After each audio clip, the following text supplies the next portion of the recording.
তার নাম কি?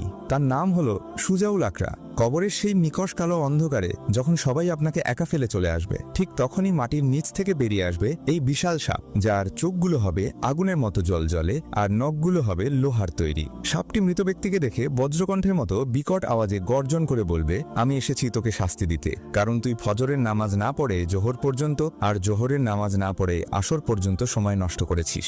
এরপর সাপটি তার লোহার নখ দিয়ে মৃতদেহকে এমনভাবে পেঁচিয়ে ধরবে যে শরীরের হাড়গোড় সব চূর্ণ বিচূর্ণ হয়ে যাবে। হাদিসের বর্ণনায় পাওয়া যায়, সেই সাপ একবার ছোবল মারলে তার বিষের তীব্র যন্ত্রণায় মৃতদেহ ৭০ হাত মাটির গভীরে ঢেবে যাবে। বেনামাজি ব্যক্তি যন্ত্রণায় চিৎকার করতে থাকবে, কিন্তু আফসোস, তার সেই আর্তনাদ দুনিয়ার কোনো মানুষ বা জিন শুনতে পাবে না। প্রিয় ভাই ও বোনেরা, দুনিয়ার সামান্য সাপের ভয় আমরা সহ্য করতে পারি না, তাহলে কবরের সেই ভয়ানক সুজাউল আকরার ছোবল কিভাবে সহ্য করব? যেই শরীর আজ আরামের ঘুমে অচেতন, কাল সেটাই সাপের খাদ্য হবে। তাই সময় থাকতে আজই তওবা করুন এবং নামাজ পড়া শুরু করুন। আল্লাহ আমাদের সবাইকে কবরের আযাব থেকে রক্ষা করুন। কমেন্টে লিখুন আমিন, এবং এমন আরো সুন্দর সুন্দর ইসলামিক ভিডিও পেতে চ্যানেলটি এখনই সাবস্ক্রাইব করুন।